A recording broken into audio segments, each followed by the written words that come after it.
portion of the Israeli population perceives the internal divisions within Israel itself as a greater threat than the external enemies? And if so, why? Do you think it's related to what the general had spoken about when it comes to, the idea of difference between, a Jewish Israeli and an Arab Israeli? Let me say one thing. The differences between Jewish Israelis and Arab Palestinian Israelis, it is obvious. Even this state, there is a differences between the Jews who came from the West, the Ashkenazis, and the Jews who came from the East, the Sephardim. The differences are there. Nobody can ignore that. Even there are political parties based on the division of the Jews themselves, the Eastern Jews and the Western Jews. Shas, for example, as a party, it is a party for the Eastern religious Jews, where Agudat Israel is the party for the Western religious Jews. The division is there. Nobody can actually debate on that. This state, the division inside this state is there, even between Jews themselves. So what's about Arabs, Palestinian Arabs inside what called Israel? Okay, let me mention many things. The first thing, Arabs in general, the great majority of Palestinian Arabs inside what is called Israel are not going to the army. The conscription is, they are not going for conscription, as they are not joining the army. So some Israelis, the racists, are saying, yeah, because they are not going to the army, so their rights are not full.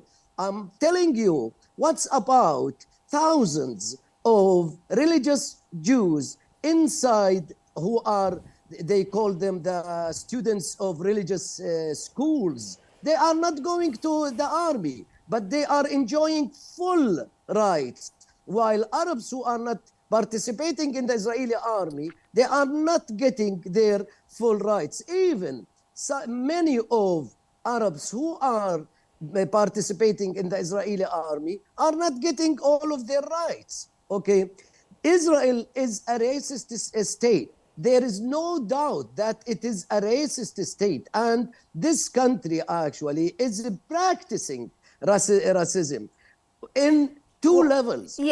Within the internal level inside what called Israel, and within the occupied territories. Absolutely, Dr. Shaheen. We understand that that the Israeli state in general is something that believes in the idea of Jewishness and all of that, and it could be perceived as racism.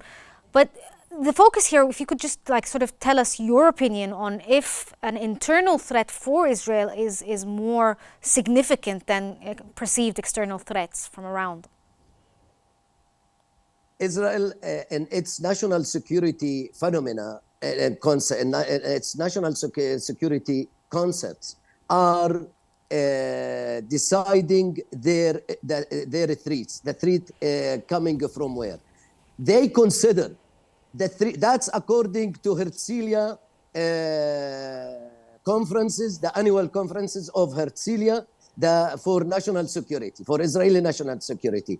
Not the great majority. You can say all the Israeli generals, all the Israeli security people are considered the threat is coming first from inside what called Israel, those Palestinian Arabs. They consider them in their conferences, and that's issued that such papers every year is issuing from that Herzliya security conference, that Palestinian Arabs are the first threat, then Palestinian in the occupied territories in the West Bank, Gaza Strip, including East Jerusalem, then the neighboring Arab countries, Egypt, Lebanon, Syria, Jordan, even they consider the states who signed peace agreement with them as a threat. Can you imagine such a state, how such a state is thinking? Yes. Okay, then they go to the regional Iran, even they reach to Afghanistan. Those people are actually crazy of security.